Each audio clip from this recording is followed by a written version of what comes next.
Hola, ¿qué tal? Bienvenidos a un programa más de Identifícate, transmitido por Radio Croc. En esta ocasión tenemos a un invitado especial, que es el presidente de la Barra de Abogados de Quintana Roo, el licenciado Mauro Emanuel Carmona Díaz de León. Gracias, Carla, mucho gusto, gracias a la invitación a este programa. Gracias. Gracias por la invitación. Bueno, mira, te comento, este programa es propiamente enfocado para gente que viene, la mayoría de fuera, pero se instala aquí en Cancún, okay, en Quintana Roo, y viene a darnos generalmente cosas muy buenas, muy propositivas.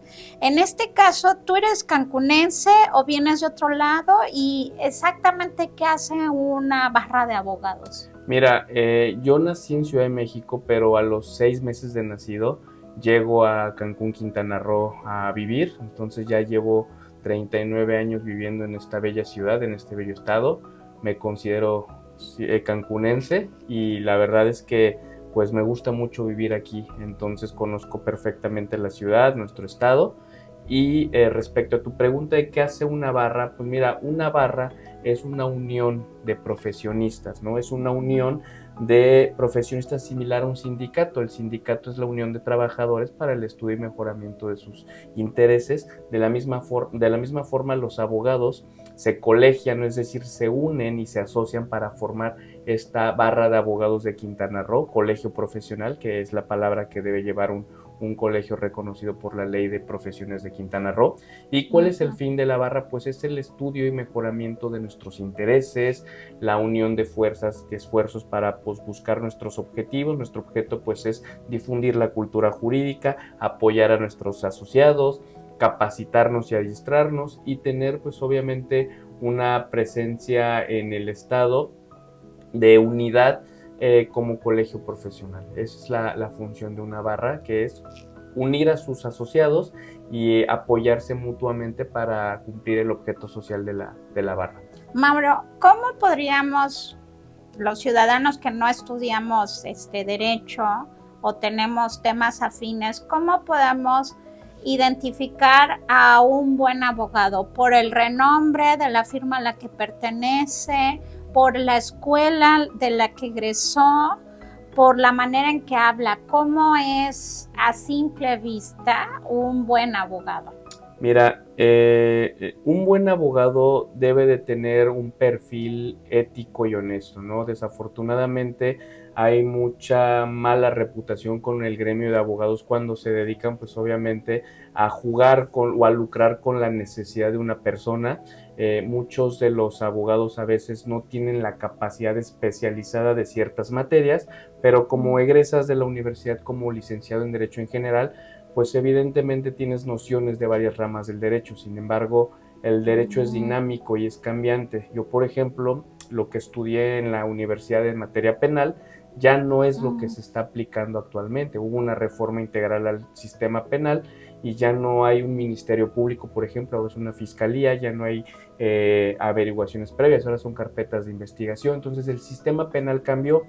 Entonces, si alguna persona llegara a consultarme un tema penal, yo con mucha honestidad le diría no es mi materia y lo recomendaría con una persona que se especialice en ello. Entonces, un abogado yo considero que debe tener principios y valores éticos para buscar ayudar a las personas, ¿no? Para buscar que se haga justicia y que la persona que tiene una situación adversa a través del derecho pueda buscar que le dé lo que le corresponde pues el Estado, ¿no? Entonces ya están como los médicos, médico general, que quizás te pueda orientar, claro, y te pueda decir esto sí te lo resuelvo porque es fácil. Pero, ¿sabes qué? No, te canaliza un especialista. O sea, sí debiera de ser como deben de actuar. Es correcto. Mira, nosotros como licenciados en Derecho tenemos una noción general de todas las ramas, pero a la hora de ejercer el litigio, que es la parte en la cual tú vas a tribunales a hacer valer un derecho, es como el equivalente a una cirugía. Si tú tienes un tumor en el cerebro y vas con un médico general, te va a detectar, oye, tienes algo en el cerebro que está raro, hay que hacerte un estudio y en su caso una cirugía, ¿no? Entonces, ¿quién te va a hacer la cirugía? Un neurocirujano. No vas a ir con un pediatra, no vas a ir con un gastroenterólogo, no vas a ir con un oftalmólogo, vas a ir con un neurocirujano. Entonces, de igual manera, en el derecho, los abogados en general, como licenciados en derecho, tienen una noción general de todas las ramas, porque el derecho es muy amplio. Sin embargo, a la hora de tener que valer o hacer valer un derecho y litigar ante tribunales, lo recomendable es que un especialista en la materia o que lleve ya cierto tiempo ejerciendo esas ramas del derecho, te atienda ese caso. Pero, pues bueno, desafortunadamente muchos abogados atienden asuntos por tener un lucro económico y van sobre la marcha, pues, o aprendiendo o desarrollando los casos, pero no le están dando el mejor servicio a su cliente. Es correcto. Ok, bueno, y propiamente ahorita con lo que acabamos de vivir recientemente, que fue una elección insólita, inédita, insólita en el sentido de tiempo récord, y también inédita, no se había dado algo. Pero, por ejemplo, ¿qué tan confiable es? Independientemente de los resultados, bueno, ya hay ganadores y todo, ¿qué confiable es que lo que se hizo, yo como ciudadana lo hice correctamente? O sea, me dieron mucha responsabilidad o no, o sea, o va a estar todo igual o mejor quizás, o simplemente me dieron una responsabilidad para que otros no paguen los platos rotos. ¿Qué pasó ahí? En el tema de la elección. De la elección judicial. Mira, Carla, realmente este es un tema muy polémico, es un tema que desde el año pasado generó un movimiento incluso que llegó a huelgas en el Poder Judicial Federal. ¿Y cuál es la razón de esto? Mira, todas las reformas son buenas, o sea, siempre es necesario tener una introspectiva en saber si tu sistema funciona o no funciona o cómo puede mejorar. Entonces nosotros como barra de abogados no estábamos en contra de reformar el Poder Judicial, sino en la forma en que se hizo. Estás reformando algo de manera trascendental, o sea, a nivel nacional, es más, a nivel mundial, somos un país ejemplo porque creo que somos el único país en el mundo que elige directamente a sus jueces, ¿no? En otros estados eligen jueces menores, pero son los jueces de paz los que te arrestan por faltas administrativas o por una situación menor de tránsito, pero aquí estás eligiendo ministros de la Corte. Entonces, esa reforma debió de haberse analizado de manera muy puntual con todos los organismos involucrados, colegios de abogados, barras, el mismo Poder Judicial, y se hicieron foros, pero esta reforma se presentó con la calidad de iniciativa preferente. ¿Qué quiere decir iniciativa preferente? Que pues se votó de manera inmediata y pues como tenía el poder, el gobierno en el poder, mayoría en la Cámara de Diputados y de Senadores, pues bueno, pasó, ¿no? Entonces, yo considero que debió de haberse hecho una reforma con un análisis mayor, o sea, sí mayor. No estamos de acuerdo en que la carrera judicial haya dejado de lado para poder buscar un puesto, o sea, sí es conveniente que la persona que va a ejercer un cargo como juez haya tenido una experiencia previa en cómo se desarrolla el despacho de un juzgado, desde la presentación de una demanda, el acuerdo, la radicación, las notificaciones, etcétera, etcétera, ¿no? Entonces, no menoscabamos a quienes no tienen carrera judicial, sin embargo es recomendable que la tengan. Y por último, esos procesos de insaculación por medio de la tómbola, o sea, realmente llegó hasta un punto en el cual tú, por tener un buen perfil, pasas los exámenes del comité de evaluación y llega un momento en que ya ni siquiera quedas por tu capacidad, sino por una tómbola que hacía que salieras o no. Entonces, pues bueno, ¿qué es lo que nosotros vemos? Que el Poder Judicial pues va a tener cambios interesantes y a corto plazo no vemos los efectos. Todavía no hay resultados. Esta semana se van a ir anunciando los resultados oficiales. Esperamos y confiamos que sea para bien. Y puede ser que haya más trabajo para ustedes porque, bueno, al haber tanto a río revuelto, ganancia de pescador, o sea, haber tanta incertidumbre, ¿no será que también la ciudadanía desconfía en decir, yo no sé quién es el juez, yo no sé si es experto, yo no sé, mejor me voy con una barra de abogados especializada a que me lleven el caso y sea lo más conducente? Mira, eso es recomendable, o sea, en México todavía la colegiación es obligatoria, a diferencia de otros países. Por ejemplo, en Estados Unidos, en Nueva York, la barra de abogados es la que te hace el examen para poder ejercer y litigar en el distrito de Nueva York. Entonces, nosotros tenemos procesos de admisión en donde también buscamos la reputación de la persona que desea afiliarse a nuestra barra. Entonces, para nosotros, los perfiles que tenemos, pues son perfiles de gente honesta, gente ética. Tenemos un comité o un consejo, perdón, de honor y justicia en cuanto llega una queja de algún ciudadano que, oigan, el licenciado Juanito Pérez está llevándome un asunto, pero no me da resultados, me está cobrando. Nosotros lo exhibimos o lo denunciamos al Consejo de Honor y Justicia para llamar al licenciado Juanito Pérez y que nos rinda información sobre qué está pasando, porque el prestigio de la barra va de por medio. Entonces sí es recomendable buscar abogados que estén colegiados. Invito a todos los abogados que nos escuchan a que claro, se es la idea, a la barra de abogados. Propiamente no estamos tratando de decir, oye, esto estuvo bien, mal, no, simplemente que sigue ahora, porque me dieron una responsabilidad, creo, bastante fuerte como ciudadana, y creo yo, hay que aceptarlo. O sea, ignoro muchas cosas que se jugaron, y que quizás mi decisión fue absolutamente la más incorrecta, o no. Entonces creo que fue eso. Pero dado caso que muchas personas también comentan por la polémica, pues ¿qué podemos hacer los que tenemos dudas, incertidumbre, los que queremos pues decir, ahora sí, yo sí quiero estar con los mejores? Mira, bueno, respecto a qué te refieres con estar con los mejores? Pues, o sea, con los que abogado realmente tengan ese perfil, ese conocimiento. O sea, bueno, aquí hay muchas dudas. ¿Qué es lo que le da una reputación a un abogado? ¿Más casos ganados? ¿O más o menos gente presa?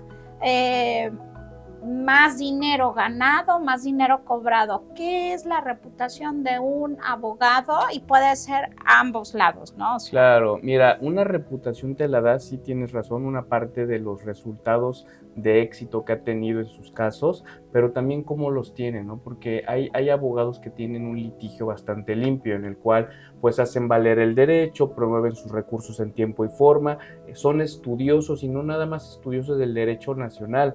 Tenemos como fuente del derecho también el derecho internacional. Entonces hay tratados internacionales que, cuando en México no hay una ley aplicable al caso concreto, puedes invocar un tratado internacional, y ahí los tribunales federales tienen la obligación de observarlo. Entonces hay gente muy estudiosa, y eso es lo que hace que tanto su reputación con los clientes, porque de boca en boca pues siempre es recomiéndame un abogado, los clientes dirán pues bueno, tal abogado es bueno, me llevó mi caso, lo ganó y no tuvimos que dar dádivas ni corromper a nadie. Pues bueno, eso es importante. Pero también del otro lado, muchos jueces tienen en concepto de abogados también la palabra, pues lo decimos chicaneros, o sea, de que a los asuntos los dilatan de manera dolosa, es decir, meten recursos que son notoriamente improcedentes, o son recursos que saben que no son procedentes, pero los meten para alargar los procedimientos y seguir cobrándole a sus clientes cuando tienen un resultado ya perdido. Entonces, eso también da mala reputación, y los jueces se dan cuenta, y afortunadamente ha habido muchas reformas recientes que ya permiten multar a los litigantes que hacen este tipo de recursos improcedentes. Pero bueno, la reputación... O sea, bueno, yo supongo, como nos enseñan a los administradores también, según el sapo, la pedrada.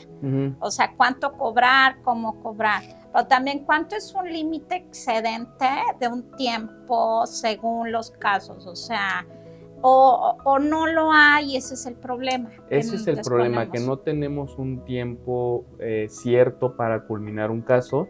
La ley, la Constitución te dice que ningún juicio podrá tener más de 2 instancias, y en este caso, pues bueno, tú llevas un procedimiento ordinario, tienes una sentencia en primera instancia, la parte que perdió puede apelar y ya se va a una segunda instancia. Y en esa segunda instancia se emite una resolución donde se confirma la primera o la revoca. Pero ¿qué pasa?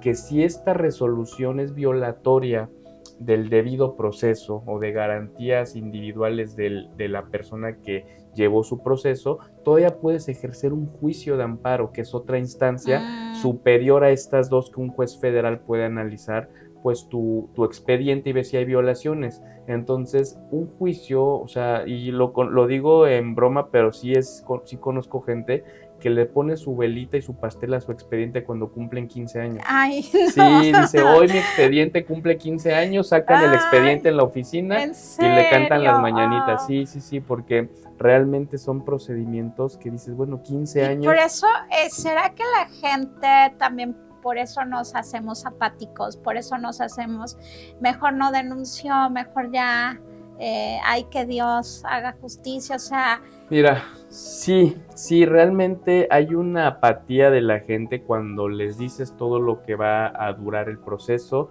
les dices, muchas veces nosotros con los clientes tenemos problemas porque nosotros ya hicimos lo que tenemos que hacer, pero los tribunales a veces tardan un año en remitir, por ejemplo, la sentencia de la apelación. Ya la persona que perdió en la apelación mete un amparo, entonces tarda un año en irse del tribunal de alzada al tribunal federal a que lo reciban y lo estudien, o sea, un año solamente para entrar un expediente a otro lugar. O sea, pero eso es porque por exceso de trabajo, exceso de conflictos. El poder somos muy conflictivos los mexicanos. Mira, sí, los mexicanos tendemos a tener muchos conflictos, somos una cultura que desafortunadamente ha dejado los valores de lado en respecto a la palabra, respecto al compromiso, y pues bueno, lo vemos incluso hasta problemas entre familia, empresas donde están hermanos y familiares se pelean entre ellos, ¿no? Entonces, pues el poder judicial está saturado y realmente esa es parte de la queja de los magistrados, o sea, no tenemos los recursos suficientes, por eso nos tardamos, y esa fue una de las razones por las cuales se buscó hacer una reforma al Poder Judicial. Y no tienen como un plan muy alternativo, a lo mejor muy loco, de decir, oye, pues reeduquemos a la gente y estos problemas no se darían, porque a veces son problemas como de odio, o sea, a veces dices que están peleando y dices, tú un gallinero, no, o sea, perdón, pero alguna vez platiqué con unos doctorantes de Derecho y estaba en ese momento una reforma para homologar, era un código. Ajá. Y la idea era de que las mesas de diálogo, las mesas de trabajo, desfogaran un poquito para no llegar a la demanda, o sea, estas juntas de conciliación se volvieran como un resolutivo mediador para entender que a lo mejor el problema no era tanto, pero el odio era demasiado. Sí, mira, ahorita está un tema que está permeándose en toda la cultura jurídica, tanto en los procesos penales, en los laborales, en los mercantiles, en los familiares, que son los medios alternativos de solución de conflictos, así se llama. Entonces, un procedimiento que no es judicial, sino sumario, es un proceso ante una persona que está certificada para resolver conflictos, se llama mediador. Entonces, digamos que tú y yo tenemos un problema y tú tienes tu punto de vista diferente al mío, y yo tengo una razón de decir, no, es que esto te voy a demandar, y tú me dices, no, porque yo tengo la razón, pero no estamos en un tema de odio, nada, sino tú tienes tu punto de vista, yo tengo mi punto de vista. Si vamos a una demanda y yo te demando, y yo llego a perder, tú me vas a cobrar también en el juicio lo que gastaste en abogados con las costas judiciales. Si yo te demando y tú me ganas. Sin embargo, podemos tardar 12 años, 14 años, 15 años peleándonos, a lo mejor alguno de los dos se muere en el proceso y no sabemos qué va a pasar. Sin embargo, el Tribunal Superior de Justicia, tanto a nivel estatal, a nivel federal, se está también impulsando mucho la mediación. Están agarrando profesionistas del derecho, licenciados en derecho, que se busca certificar en soluciones alternativas. Como mediadores tienen técnicas de negociación, conocen el derecho y todo. Entonces, antes de irnos tú y yo a un juicio, le digo, bueno, vamos a verlo con un mediador imparcial para los dos. Contratamos por una módica cantidad a una persona, muy, muy barato de verdad, a un mediador, y él se sienta y nos dice, a ver, yo no estoy a favor de ninguno de los dos, explícame su problema. Y yo le digo, es que mire, traigo este pagaré que me firmó Carla, pero no me quiere pagar, y ella dice, es que yo también le presté dinero y no me quiere pagar, etcétera, etcétera. Entonces el mediador, en una plática así como con un cafecito, empieza a analizar los documentos y nos cita 2 o 3 días después y nos dice, ya analicé su caso, y fíjese Mauro, Carla tiene la razón porque ella le pagó otro concepto, entonces eso podría compensar el primer adeudo y pues realmente ya están los dos sin adeudo alguno, ya no tienes por qué demandarle esto. Y me da su razón y me da su fundamento, y si yo estoy de acuerdo en someterme a su decisión, él eleva un acuerdo que se homologa una sentencia y ya no nos vamos a pleito y nos ahorramos 15 años. Y sí funciona, digo, porque hace poco en un caso de moverme mudanza, Ajá. llevé a un amigo porque dije, la señora está loca. Ajá. Y sí, me empujó, y yo dije, oiga, y mi amigo según iba de mediador y le dijo, no, pues le doy la razón, entonces ahora odio a todos. No, le dio la razón en decir, pues sí, es que la entiendo, pues también debió limpiar y todo. Okay. Pero, o sea, porque todo era la limpieza, o sea, no hubo daños, destrozos, todo, pero la señora quería piso de mármol y pues no, ¿para dónde? O sea, entonces, ahora odio a dos.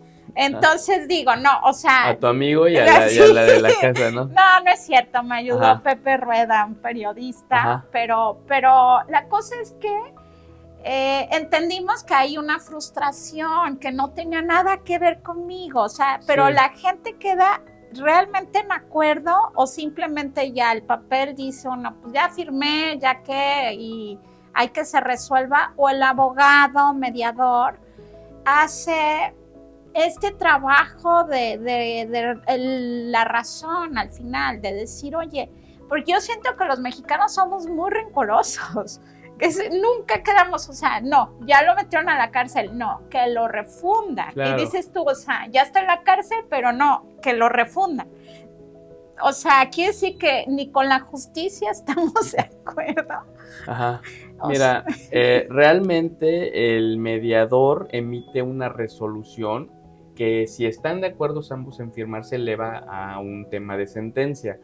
Si no está de acuerdo ninguna de las partes o no quieren firmar, pues ya pueden proceder a la denuncia o a la demanda en su caso, pero volvemos al punto, muchos de los juicios no los gana quien tiene la razón, los gana quien tiene más dinero para invertirle a la defensa del juicio. ¿Por qué? Porque los juicios desafortunadamente cuestan y los abogados, pues los buenos abogados tienen el derecho de establecer sus honorarios y realmente a veces los procesos se alargan por casos o causas ajenas al abogado. ¿Qué es lo que pasa? Oye, pues te cobro un amparo, te cobro 50,000, 100,000 pesos un amparo y también te cobro el recurso y las audiencias. Entonces llega un momento en que la gente que está peleando dice, ya me gasté casi lo que me debe la persona, entonces pues voy a ganarle, pero para ganarle le voy a gastar lo que, entonces voy a quedar tablas, entonces a veces Pero entonces, ¿cuáles son los costos de la justicia? Mira, depende la materia, depende el abogado. Hay tabuladores establecidos a nivel estatal de honorarios, ¿no? Sobre cuánto se cobran. Se llaman aranceles, cuánto se cobra un arancel por esto, ¿no? Aranceles profesionales, pero no estamos obligados a respetarlos, ¿no? Y sobre todo, un abogado especializado en materia penal que tiene a un empresario con un problema, puede decirle, mira, para que yo te represente, yo quiero 1,000,000 de pesos. ¿Por qué? Porque eso es lo que yo considero que vale mi tiempo y porque si tú no te defiendes bien, te están acusando de no pagar 5 millones en impuestos, etcétera, etcétera. Entonces, el empresario, pues, está en su derecho de contratarlo o no, pero el abogado tampoco está obligado a respetar el arancel estatal de honorarios, ¿no? Entonces, ¿Y cómo sabes que te cotizas? O sea, ¿cómo sabes que lo vales? O Mira, sea, porque dices, no, bueno, es que también yo me eché una biblioteca. No, claro. Y me las sé todas. Primero por el número de casos que has tenido similares con éxito. Es decir, te pongo un ejemplo, a lo mejor está bloqueada tu cuenta por la UIF, una unidad de inteligencia financiera, le bloquea la cuenta a un empresario y tiene pues el dinero de la empresa ahí, ¿no? Para pagar nóminas y todo. Entonces, mientras está bloqueada, sus cuentas están inutilizadas. Entonces, un especialista en un amparo en temas de derecho financiero dice, bueno, yo he metido 100 amparos y me han concedido 85, 90. Tengo un buen porcentaje de éxito en mis casos. Dos, lo que están haciéndote es ilegal por esto y esto y esto, y aquí tengo la receta, o sea, digo, tengo la fórmula para... La solución es meter un escrito y luego un amparo, pero ya una estrategia armada, ¿no? Entonces, el empresario, pues obviamente también investiga, la gente pide referencias sobre ciertos abogados, también, por ejemplo, tiene que ver el grado de estudios. Por ejemplo, en la barra de abogados creo que hay muy pocos, menos del 10% son licenciados en Derecho. El 60-70% tenemos una maestría, me incluyo, soy maestro en Derecho, y aproximadamente un 10% tienen doctorado ya.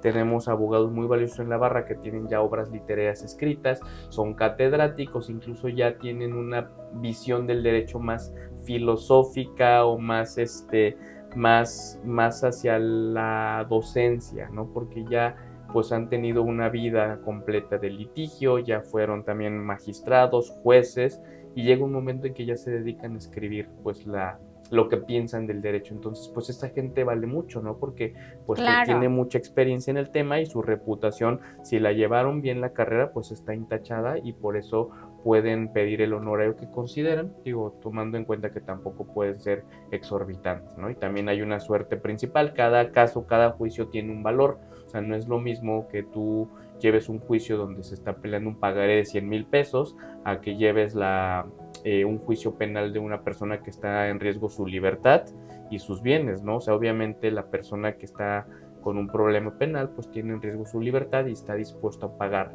una cantidad mayor para no ser apresado contra una persona que firma un pagaré por 100,000 pesos y lo peor que puede pasar es que le cobren 100,000 pesos un juez mercantil. Claro. Eso es lo que también... Y aquí en Quintana Roo, ¿cuáles son los conflictos que más se manifiestan socialmente? Yo he visto muchos temas inmobiliarios que dije, ahora entiendo. Está creciendo los fraudes inmobiliarios, pero te podría o me atrevería a decir que los conflictos laborales, pues es el pan de cada día.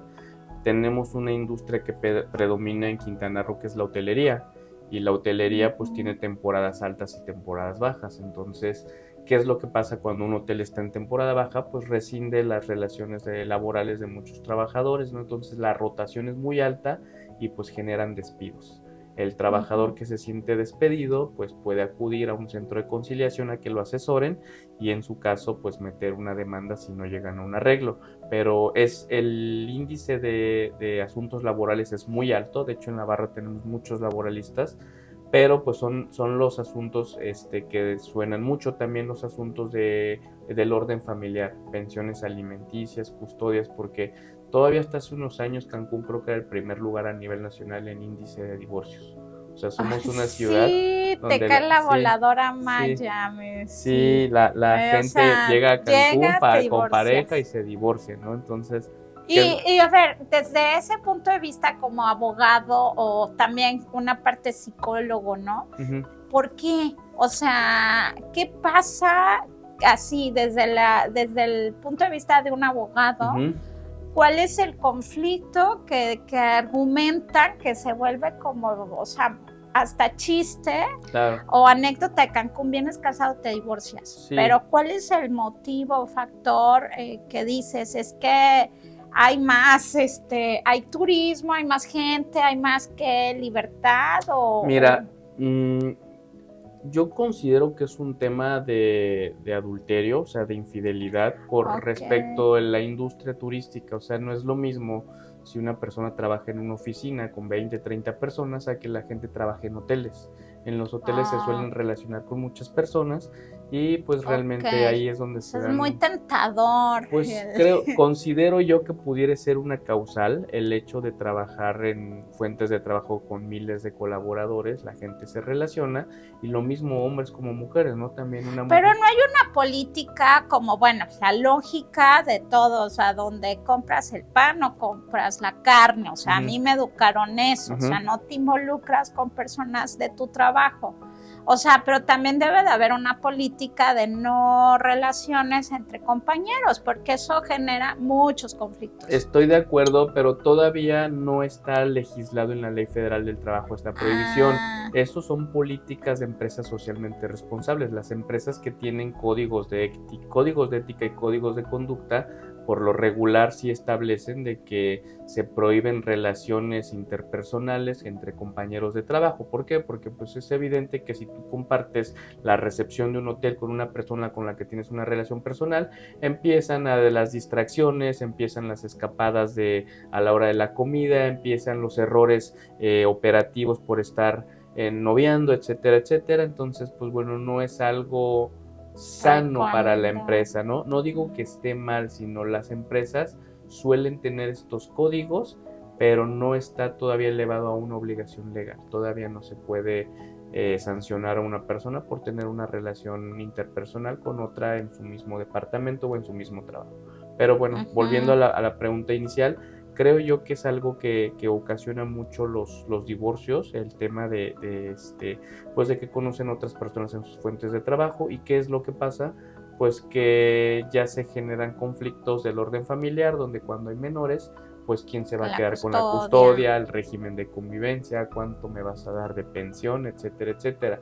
Hasta hace unos años, pues el divorcio tenía que probarse una causal suficiente para que un juez familiar te dijera, sí autorizo que se divorcien, porque la familia es la base de la sociedad para los jueces familiares. Entonces buscaban que no se divorciaran. Entonces, antes de divorciarte, bueno, para empezar, primero tienes que tener una causal, ¿no? Tenía infidelidad, malos tratos, embriaguez, el consumo de sustancias alcohólicas. O sea, había muchas causales que el código te decía, ya no te puedes pedir el divorcio por esto. Sin embargo, la tendencia a nivel mundial ha cambiado sobre la libertad de una persona decidir si quiere estar o no con una persona. Entonces, si yo ya no quiero estar con alguien simplemente porque ya no siento lo mismo que antes, ya no tengo que probarle al juez. Bueno, se llamaba incompatibilidad de caracteres, esa causal. Yo la tengo. Sí, pero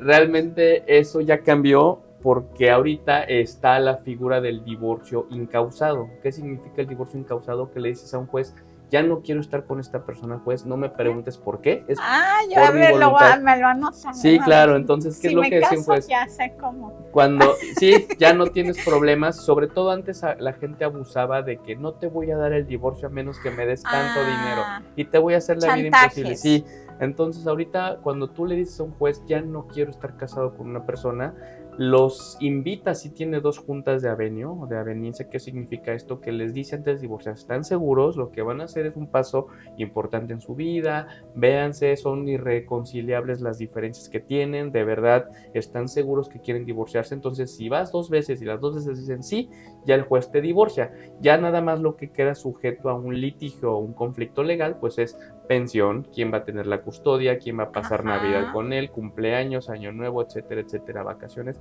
¿Qué son los regímenes de convivencia? Y ahí es donde te digo, ese es otro de los muchos asuntos que están en Cancún, en los temas familiares. Aquí es el único lugar, tal vez se esté replicando, donde hay un Secofam, me parece. Sí, Centro de Convivencia Familiar. Pero están como monitoreados, o sea, están a los abogados ahí, o sea, está como muy, muy visual el trato entre los parental con los hijos, para que no se dé este tema de la violencia vicaria o no te empiecen a hablar mal del otro progenitor. Bueno, muchas cosas. ¿Esto es correcto, es sano? O a esos niveles se tuvo que llegar porque ya era insostenible? Mira, lo que pasa es que los menores muchas veces no tienen la capacidad de entender lo que está pasando. Entonces, si el menor no le puede decir un juez, no quiero ir a ver a mi papá, y el papá tiene el derecho porque tiene la patria potestad y le toca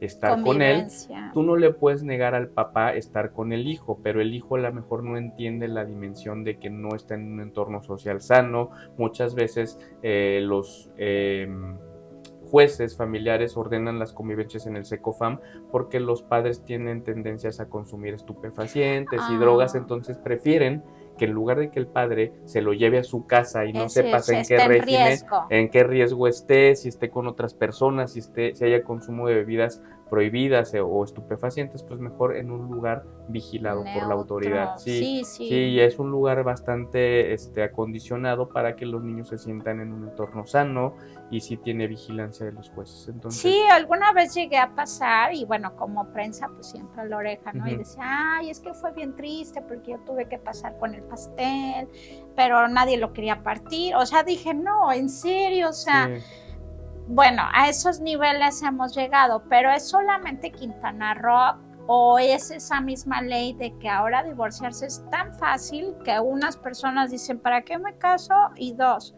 si es tan fácil desvincularte de alguien con la que, o sea, con una persona que prometes amor, tal vez eso esté generando mucho más conflictos sociales o simplemente es otro factor. No, eso es una figura a nivel federal, pero cada estado tiene su código civil y sobre todo tiene su código civil porque cada territorio tiene sus usos y sus costumbres, o sea, y por eso el legislador tiene que legislar sobre las costumbres del lugar. No es lo mismo Quintana Roo que, por ejemplo, Oaxaca o que Chiapas, ¿no? Allá se roban al ganado, allá hasta es muy común que las hijas de los familiares en Chiapas pues busquen una familia que se lleve a la hija para darle una mejor vida, etcétera. Entonces cada entidad federativa tiene su propio código. Lo que están homologando a nivel nacional es un código nacional de procedimientos civiles, es que sea el mismo procedimiento en todos lados, pero cada entidad federativa tiene sus códigos y le da un tratamiento diferente a cada problema, ¿no? Por ejemplo, a las convivencias familiares, le da un tratamiento diferente a los divorcios, pero bueno, la figura del divorcio incausado sí es a nivel nacional. ¿Hay abogados machistas? Digo, perdón, porque sería como analizar a tu propio gremio. Claro. Pero hay, o sea, digo, con esto el feminismo y la perspectiva de género, pero algunos así de manera innata pueden decir no, o sea, es que, o sea, la mujer, si el hombre la protege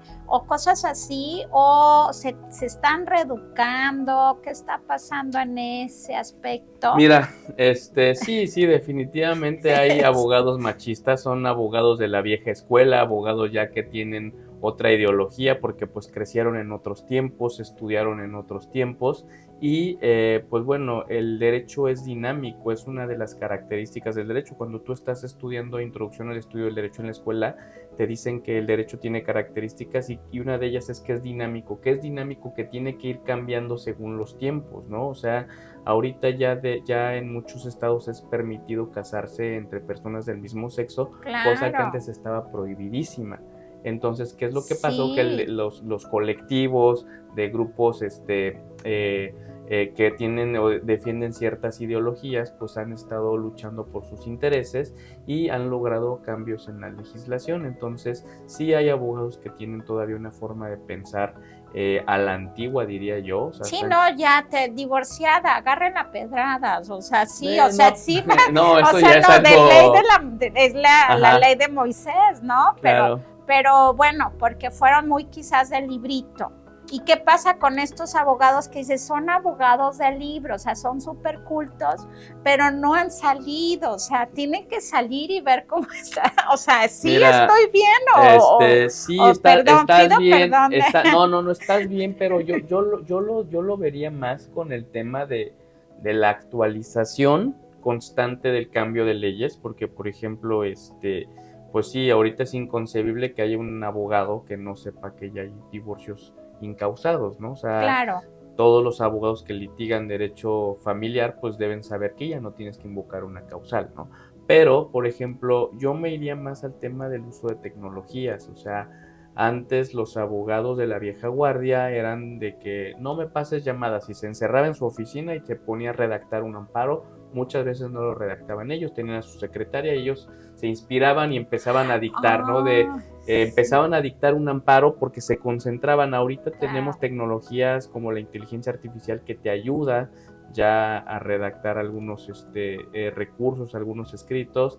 Tenemos tecnología. Pero esa tecnología suple a la secretaria. Pues puede ser que la supla. Sí. También, por ejemplo, a mí me tocó todavía mi señor padre, que también es abogado. Él tenía sus libros de jurisprudencia por épocas. Entonces, yo, por ejemplo, ¿qué es la jurisprudencia? La jurisprudencia son asuntos en donde la ley no es clara en algún punto y le pides a un juez federal que interprete tu caso, ¿no? Entonces, tú tienes una forma de ver las cosas, yo de otra. Entonces llega a un juicio, a un tribunal colegiado, y un juez dice, no tiene la razón tal persona por esto, la ley quiere decir esto, o sea, se interpreta así. Entonces, cuando este criterio se repite 5 veces, 5 personas tuvieron el mismo problema y 5 jueces diferentes dijeron así, así, así, así, se crea una jurisprudencia. Entonces, ¿qué es lo que pasa? Cuando llega el sexto problema similar, el abogado ya no tiene que irse a un juicio a que el juez de Durango o de Nayarit o de Ciudad de México le emita una sentencia a su libre albedrío, sino va a decir, tienes que observar que en Quintana Roo hay una jurisprudencia que ya estudió un tema similar, y así votaron 5 jueces. Entonces, eso es la jurisprudencia. O sea, es como invocar una resolución que se emitió en el mismo sentido 5 ocasiones y que es fuente de derecho.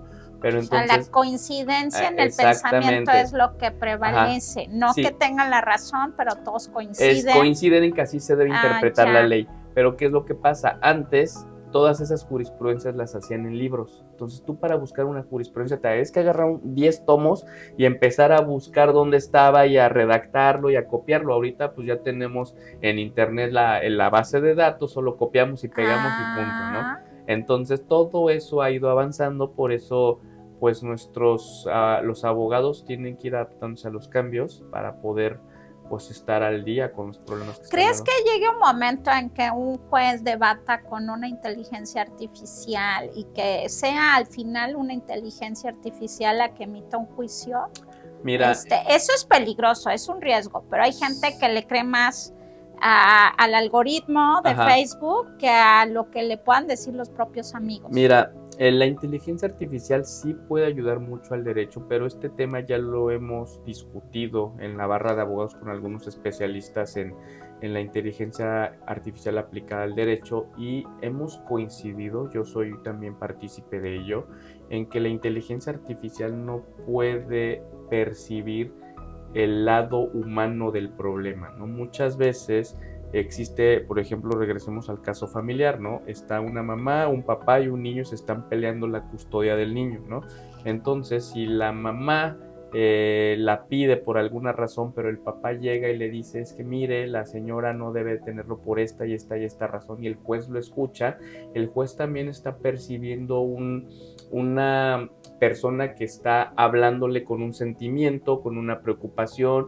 También tiene un juez una intuición de también ver cómo viene vestida la mujer, cómo viene vestido el esposo, cómo se refieren al niño. Entonces también llega un momento en que el lado del expediente se analiza y se tiene un proyecto, pero también es el lado humano de un juez que debe tener para resolver, se imprime, o sea, se toma en cuenta para emitir un fallo a favor de ambos, ¿no? Recordemos por ejemplo, el rey Salomón, cómo era tan sabio que sus decisiones las tomaba, decían las decisiones salomónicas, con base a su inteligencia. Y la inteligencia artificial, pues bueno, si bien tiene mucha información precargada de leyes y de razonamientos y de jurisprudencias, no ha llegado a suplir al cerebro humano, que es quien creó a la inteligencia artificial. Pero bueno, perdón ahí, pero pues yo soy así, contradecirlo, pero bueno, sí había inteligencia, pero se supone que lo que nos hace como humanidad divinos es la sabiduría. Claro. Algo que nunca va a tener la inteligencia artificial, porque ser inteligente no es lo mismo que ser sabio. Y se supone que la sabiduría es algo que se desarrolla conforme la experiencia, el tiempo. Por eso un abogado a veces tan joven puede generar el pánico en alguien, ¿no? Decir, bueno, este niño acaba de salir y ya está litigando. Claro. Pero bueno, también hay habilidades que desarrolla un abogado, que no es siempre tener la razón, sino tener mucho verbo, muchos contactos, si ayuda, no ayuda, o sea, ¿cuáles las habilidades o virtudes que debe tener un abogado? Mira, definitivamente sí tiene que tener elocuencia, porque la forma de expresar una idea la haces tanto oral, y muchos de nuestros procedimientos son orales, como también por escrito, ¿no? La forma de redactar un escrito es muy importante, ¿no? Yo me doy cuenta de la calidad de abogado con sus escritos. O sea, hay abogados que todavía ponen frases en desuso o nada más de formato. Con la venia del... vuestra honorabilidad, o sea, o ponen esto es falso de toda falsedad. Entonces, no, a ver, falso de toda falsedad, simplemente esto es falso y punto. Sí, ¿no? Entonces a nosotros, fíjate, yo soy egresado de la Universidad La Salle y nos dieron una materia que creo que ya no están dando en la carrera de Derecho en otras universidades, que es redacción avanzada. O sea, no bien. Nada más es saber redactar, saber poner una sangría, saber utilizar tus signos de puntuación, sino también el cómo dirigirte. Muchas veces tienes la atención de un empresario, tienes la atención de un juez, te va a poner 3 o 5 minutos de atención. Entonces, si tú le empiezas a chorear, te va a perder total intención, ¿no? O por ejemplo, los correos electrónicos. Tienes que saber una introducción, desarrollo, conclusión muy breve, ¿no? O sea, y no es que me despido, quedo atento de usted, y esas palabras que dices, a ver, quedo atento, estoy al pendiente de tu respuesta, o sea, muy concreto, muy preciso. Saludos cordiales. Sí, bueno, o sea, eso es educación. Es con los novios, ¿no? Saludos. No, sí, cuando ya vas anunciando que ya vas a desaparecer. Pero bueno, volviendo a las características de un buen abogado, yo creo que sí tiene que tener una buena elocuencia, una buena capacidad de razonamiento, ¿no? Un buen abogado no necesita saberse la ley de memoria, sino saber cómo interpretarla y dónde están los problemas. Por ejemplo, yo no veo derecho agrario, pero si en algún momento tengo un cliente que tiene un problema, yo no voy a representarlo en un proceso, pero sí lo voy a asesorar, porque sé qué ley rige la materia agraria, dónde está el tribunal agrario, qué es el RAN, etcétera, etcétera. Entonces le voy a decir, mira, estos son los derechos que tienes como ejidatario, esto es como vecindado, esto no es propiedad privada aún es un ejido, etcétera, etcétera, pero te recomiendo verlo, sin embargo, con un especialista. Sin embargo, ya le di una asesoría de primer nivel, porque mi razonamiento es, bueno, ¿qué es un terreno ejido, tema agrario, ley agraria, etcétera, etcétera? Entonces, o sea, hay razones. Realmente el perfil inicial de un abogado es resolución de conflictos. Es correcto. Pero hay unos que te hacen más grande el conflicto. O sea, porque ni ellos saben que, o sea, yo he visto también gente que es abogada porque piensan que es muy fácil. O sea, yo no sé cómo alguien dice voy a estudiar abogado, porque pues es como muy fácil. O sea, a mí se me hace muy complejo. O sea, resolver un problema, darle la razón o leer tantos libros se me hace muy complejo y muy filosófico. Desde mi perspectiva, es un filósofo. Mira, tienes razón. A una persona, además de las cualidades que te dije de su lógica y de su oratoria, también tiene que tener un gusto por la lectura. Nosotros leemos mucho, o sea, leemos desde el periódico en las mañanas, las noticias, leemos resoluciones, leemos boletines, leemos las jurisprudencias, y llegamos a la oficina y estamos leyendo convenios, contratos, acuerdos y resoluciones. Entonces todo el tiempo hay que estar leyendo. Entonces tienes que tener un gusto por la lectura, tienes que tener un gusto por el estudio, porque incluso lo dice nuestro decálogo del abogado de Eduardo Couture, un abogado que hizo un decálogo en donde nos da mandamientos del abogado, y uno de los mandamientos que él dice estudia, el derecho se transforma constantemente, si no estudias todos los días serás cada día menos abogado. Así dice el mandamiento, y esto es porque definitivamente, o sea, ahorita hay reformas a la Ley Federal del Trabajo en temas proyectos, por ejemplo, de trabajar 40 horas en lugar de 48, hay reformas pendientes en otras materias, y si yo como abogado no estoy estudiándolas... Perdón, pero es que muchos abogados están en la fiesta y están en la pachanga tenemos fama de que nos gusta la fiesta, y sí, el abogado... No, pues también hay que ser felices porque tantos problemas ajenos, pero siguen siendo problemas, hay que sacarlos. Claro, pero hay unos que no tienen más que pura fiesta. Desafortunadamente, nuestra profesión se basa en resolver problemas. Entonces, mientras lo resuelves, estás cargando un estrés de una persona ajena, de un problema, etcétera. ¿Y qué haces con el estrés? Lo tienes que sacar. Ya cada quien lo saca a su manera, ¿no? Hay otros que se van a jugar fútbol, otros que se hacen ejercicio, y hay otros que se echen sus whiskitos y sacan el estrés de esa manera, ¿no? Entonces, pues sí, pero pues eso no quita que tú estés en tu oficina todos los días estudiando, sobre todo pues también capacitándote, ¿no? Tomando diplomados, tomando seminarios o siguiendo estudiando posgrados, maestrías y doctorados. Y ahí en la barra de abogados ofertan estudios, actualizaciones, sí. ¿Solo para ustedes o también para el público en general? O chicos que están estudiando y quieren como ya entrarle al campo, o sea, prácticas o algo, ¿no? Actualmente sí estamos organizando cursos de capacitación para los agremiados. Tenemos convenio con varias universidades, con la Salle, con la Anáhuac, con el CENIJUR, con la Escuela Superior de Leyes, con el Tecnológico de Monterrey Campus Cancún. Entonces, tenemos convenios por si alguien quiere o dar clases o seguir estudiando una especialidad. Sin embargo, queremos aperturar la capacitación de la barra a estudiantes de Derecho ya de los últimos semestres. Eso es una propuesta que yo llevé como cuando era candidato a presidente.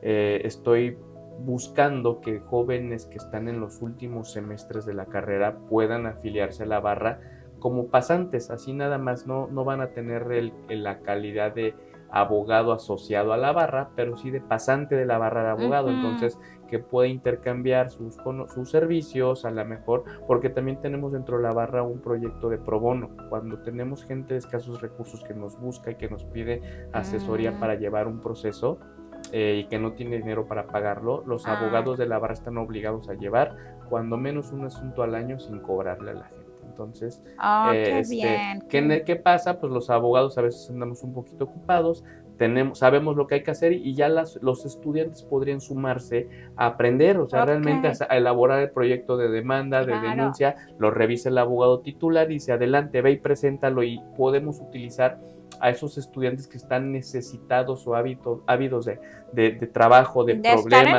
estar en el campo, porque también tenemos un problema que no se ha observado y yo creo que va a ser un problema en 5 años o menos, que es que ya tenemos la carrera de Derecho con una sobreoferta en Cancún. Muchas universidades están sacando. Me responde, cualquiera se le hace fácil estudiar Derecho. ¿Y qué es lo que pasa? ¿Qué es lo que pasa? Que ya hay abogados que te cobran 2,000 pesos el divorcio, que ya hay abogados que te cobran 500 pesos la asesoría laboral o gratuita, etcétera, etcétera, pero lo hacen porque hay una hay una sobreoferta de servicios. Y entonces, ¿qué es lo que tienes que hacer para que te contraten? Pues bajar tus precios, casi asesorar gratuitamente para que te lleven el procedimiento contigo. Y eso es lo que yo creo que mucha gente está llevando asuntos sin tener la capacidad adecuada. ¿Cuál es el riesgo de hacer esto? O sea, le voy a pagar a un abogado menos porque hay una sobreoferta, pero también es así baquetero, o sea, ¿cuál es el riesgo? El riesgo es que pierdas un asunto en el cual tenías la razón, tenías la razón, tenías los elementos para ganar, pero pues hay hasta por 200 pesos no le echaste ganitas. Ajá, hay memes hasta que salen de que, bueno, mi cliente lo condenaron a 20 años de prisión, pero yo me veía excelente, ¿no? O sea, y sale la gente en los tribunales tomándose su selfie y el cliente en la cárcel. Ajá. Sí. Entonces, a lo que hoy pues eso es lo que va a pasar, que va a haber tanta gente con la carrera de Derecho y a lo mejor la demanda va a ser cada vez menor porque hay mucha oferta, entonces van a empezar a abaratar los costos o va a haber gente que va a llevar procesos sin tener la experiencia porque la necesita. Entonces, pues bueno, en la barra de abogados tenemos la verdad es que un perfil de abogados bastante exitosos, con mucha trayectoria en la ciudad y que realmente estamos buscando hacer las cosas por trascender en la sociedad, no tanto por lucrar, ¿no? Sí tenemos algunos asuntos pro bono, sí tenemos también un proyecto de llevar asesorías gratuitas a las colonias irregulares, porque muchas veces hay gente que tiene problemas de que no puede tener su acta de nacimiento porque no lo registraron en el lugar adecuado, o su acta tiene un error, o su nombre está mal escrito y eso le causa conflicto, porque si tú te ponen tu nombre mal escrito, así te vas a llamar toda la vida, a menos que lleves un procedimiento de rectificación de acta que un abogado te puede ayudar, ¿no? Entonces, claro, pues sí. esos son problemas que podemos ayudar a la ciudadanía, ¿no? Ay, pues qué lindo, eso es muy bonito porque también tienen corazón. Chiquito, pero Sí, no, tienen corazón. sí tenemos corazón los abogados, Carla, Sí, no. no, yo sé que sí, pero a mí me interesa más eso, que tengan filosofía, porque, por ejemplo, si su filosofía es también muy cerrada hacia lo que dice, puede ser el dinero. Yo a veces me da más miedo, no el que quiera dinero, porque es lo lógico de muchos, sino que estén cerrados en una filosofía a la mejor religiosa que ya no va, o sea, ya no va.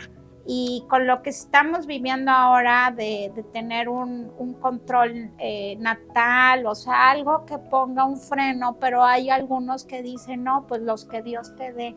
Claro. O sea, los hijos que Dios te dé, y no es que sea pro aborto, pero sí, también me gustaría a mí incentivar una ley en la que la mujer también tenga este derecho a decir, yo no voy a querer tener hijos. Y si el hombre embaraza, porque también esto es para mí, yo considero que los hombres se embarazan. Okay. Y siempre han culpado a la mujer no, de que ellas son las que embarazaron al hombre. O sea, también eso de que quede como un antecedente, decir, bueno, si vamos a estar juntos, yo no quiero tener hijos y no vamos a tener hijos. Y luego las cosas cambian. Y hay hombres que embarazan para que la mujer no se vaya. O sea, debería de haber algo como más, más equilibrado. Yo lo llamo feminismo, pero puede ser algo como más justo. O sea, porque conozco padres solteros en los que las mismas mujeres dijeron, yo no quiero, y ellos sí. Y el costo de ser malas madres son de ellas. Claro. Aún así con todo eso. Pero bueno, si me encuentro con alguien como cabecita cerrada, pues pedrada. Claro, mira, tenemos muchas abogadas, mujeres que apoyan el movimiento de feminismo y cuando defienden asuntos de mujeres que son golpeadas, que son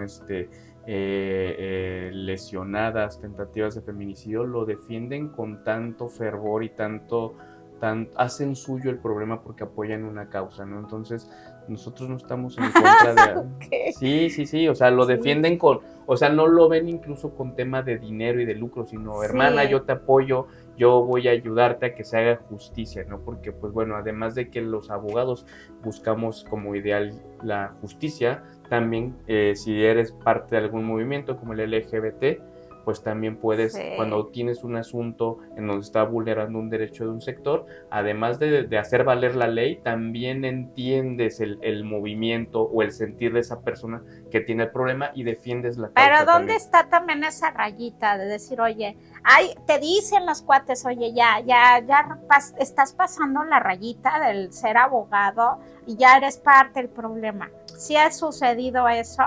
Y también de ahí te pregunto, o sea, ¿cuál es el outfit de un abogado, de un magistrado? Porque ahorita recordé, pues, en paz descanse, la magistrada, o sea, muy polémico con su vestimenta, y como docente me llegaron a preguntar y yo dije, bueno, hay posturas neutrales que son las más correctas para vestirnos en ciertos lugares. Mira, mi papá es abogado y yo fui criado o fui formado con su idea de la vieja escuela. Su idea de la vieja escuela es que un abogado tiene que proyectar pulcritud, formalidad, y sobre todo esa frase de como te ven, te tratan, me queda claro que es muy cierta, ¿no? Yo he llegado a lugares donde yo no digo que soy abogado ni nada, y llegas bien vestido, bien peinado, bien perfumado, con zapatos limpios, y la gente que te ve no te trata igual que el señor que llega en chanclas y que llega con short y que llega con las piernas sucias, con las uñas no cortadas, con gorra. Yo no digo que sea discriminación, pero pues la gente dice, bueno, viene una persona que le pone atención a la imagen y todo, seguramente es un empresario o es un político o es alguien que tiene una... manejo correcto del protocolo, Claro, o sea, ¿no? Y mínimo entonces, esa educación. y insisto, yo no tengo nada en contra de la forma, de la forma en cómo se viste la gente, pero a mí me ha funcionado, y además, bueno, mi papá me decía, no uses mezclilla, a lo mejor los viernes sí, pero como abogado siempre pantalón de vestir, siempre tener un reloj, porque la puntualidad para nosotros es muy importante. Sí, Llegas tarde a una audiencia y te puedes perder un juicio, siempre trae una pluma con que firmar, porque es de mal gusto que un abogado pida una pluma firmada, perdón, pida una pluma para una firma prestada, zapato bien limpio, el cabello corto, insisto, no tiene nada de malo, pero insisto, regreso al punto en donde te decía que yo estudié en la Universidad La Salle. Recuerdo a mi coordinadora de Derecho que andaba con sus tijeras, y todos los alumnos que traían el pelo relamido hacia atrás, o sea, trataban de ocultar el largo. Entonces se lo pegaban lo más posible, pero obviamente traían el pelo acá corto. Andaba la coordinadora y de repente llegaba y se los cortaba así. ¿Y por qué? Porque ella quería todavía adiós derechos humanos. Sí, pero digo, yo no estoy en contra de eso. No, es que ese es un conflicto, pero sabes, Mauro, sería para otro programa, claro, porque ya llegamos al final. Sí, Carla. Pero creo que es muy interesante todo lo que nos cuentas, porque salimos de todo lo plano, lo acartonado, para ir a esa parte que creo que a mucha gente que nos escucha, mamás que tengan a sus hijos que quieran estudiar derecho, pues bueno, pues tengan esa conciencia de un abogado que seguramente, y por la recomendación que tuve, pues eres muy exitoso. Gracias. Y pues bueno, muy joven, pero bastante dinámico, que también es parte de lo que tenemos que observar. Pues mil gracias por tu asistencia. ¿Algún mensaje que le quieras dar a los escuchas? Gracias, pues bueno, si llegan a requerir en algún momento de un abogado, pues les recomendamos que vayan a las barras y colegios, porque ahí es donde los abogados que tienen ciertos valores íntegros y que pasan un proceso de admisión son admitidos en un grupo de profesionistas, y pues seguramente tendrán un expertise mayor que la gente que no se suele colegiar, o pues una reputación un poco más aceptada en el gremio, ¿no? Entonces les recomendamos buscar abogados colegiados, y a la gente que quiere estudiar derecho, vuelvo a los mandamientos del abogado de Eduardo Couture.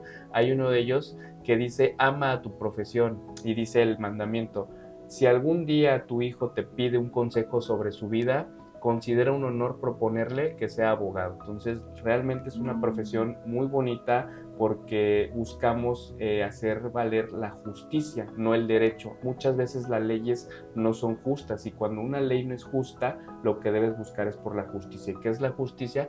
Pues darle a cada quien lo que le corresponde. Es cuanto, Carla. Muchas gracias. De nada, pues gracias por la invitación. Gracias. Que estén muy bien. Síganos. Hasta luego. Bye.